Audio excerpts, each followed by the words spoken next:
Autoline Daily is brought to you by Bosch. The number of clean diesel models in North America will double by 2014. Bosch Clean Diesel. Good, clean, fun. Bridgestone. Your journey, our passion. Dow Automotive Systems. Improving durability and increasing design flexibility with Betamate structural adhesives at dowbetamate.com. And by the 2013 Hyundai Sonata. Learn more at HyundaiSonata.com. Hello and welcome to this post-election edition of Autoline Daily. If your candidate won last night, congratulations. If not, wait till next time. Now let's get to what's going on in the world of cars. Maserati leaked out pictures of the new Quattroporte, which is going to debut at the Detroit Auto Show. You can see how they dropped the leading edge of the hood down lower and how the car features crisper lines than before. They extended the DLO rearward and wrapped the tail lamps into the rear fenders. Hey, is it me or are these tail lights inspired by Audi styling? And look how beautifully they've designed the engine cover. And yes, the car still comes equipped with an engine built by Ferrari. Last year, Maserati sold a little over 6,000 cars, but the company plans to boost that to 50,000 a year by 2015. In the U.S. market, the Quattroporte starts at just over $127,000. Hyundai and Kia are going to pay a hefty price for overstating their fuel economy claims.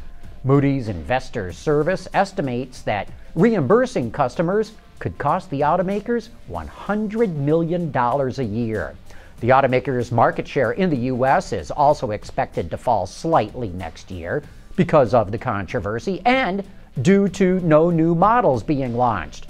But in somewhat good news for Hyundai Kia, Moody's says the incident will not hurt their credit ratings. Ford is bucking the trend in China. Overall, car sales are slowing down there, but thanks to the new Focus, Ford sales were up nearly 50% in October compared to a year ago, and it hit about 60,000 units. According to China Car Times, the Focus accounted for over half of Ford's October sales in China, totaling more than 33,000 units. The company's in the midst of a big push in the country, but it could also be benefiting from Chinese consumers turning away from Japanese brands. Used car prices in the United States are expected to rise after Hurricane Sandy destroyed thousands of vehicles. The National Automobile Dealers Association, or NADA, is predicting that prices of used vehicles up to 8 years old will increase from 0.5% to 1.5%. In 2005, when Hurricane Katrina hit used car prices, they rose about 3%, but that was a much bigger storm. But this will also be a boost to the auto industry because a large portion of those damaged vehicles are going to have to be replaced. Have you ever wanted a McLaren F1-like driving experience? Well, that's what one man told Trinity Motorsports Group of Lima, Ohio that he wanted with his Porsche 911.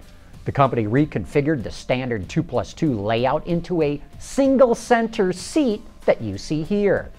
They say the hardest part of the build was trying to keep the dash as factory-looking as possible, according to Sean Bailiff, the owner of Trinity Motorsports. But the company does carbon composite work that made some of the fabrication easier.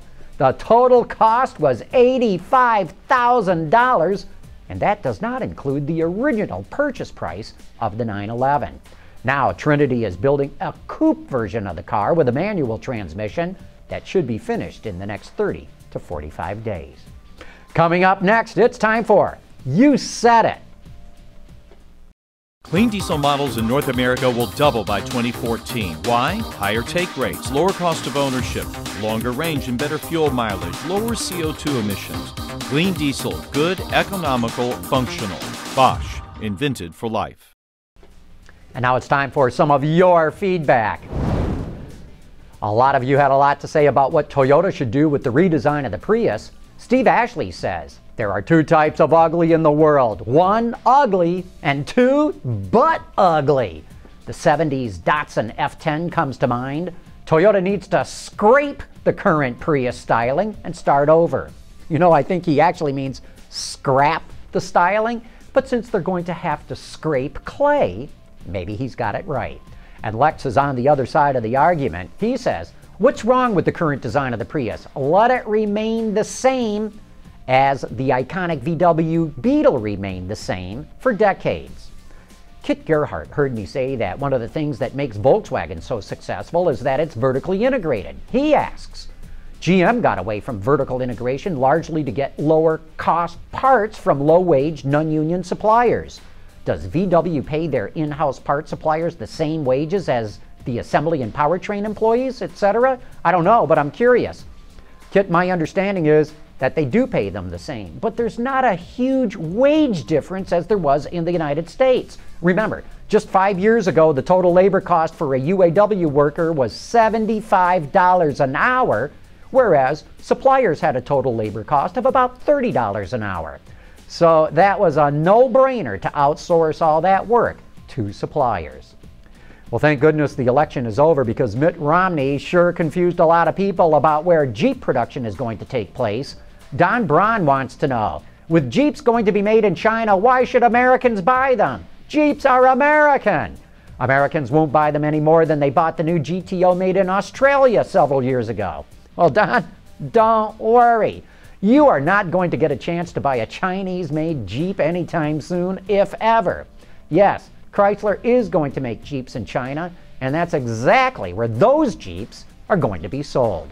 Chrysler will continue to make its entire Jeep line in the United States, and it's going to sell those vehicles to Americans. Paul Corey is curious about autonomous cars. He says, I'd like to know who you think will get there first. I don't like to speculate, but your knowledge of the industry, I feel, gives you a unique perspective on the next great automotive race, the race to autonomy.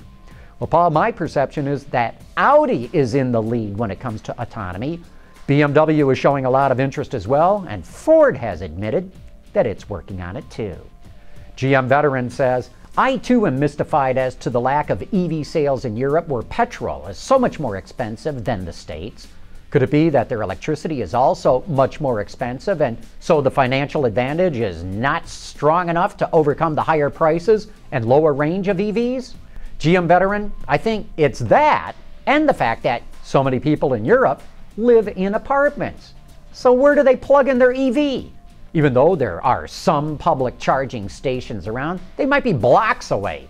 And that just makes an EV so much more inconvenient. Hey, thanks for all your letters and comments, and keep them coming. Hey, before we go, a quick reminder about tomorrow night's Autoline After Hours.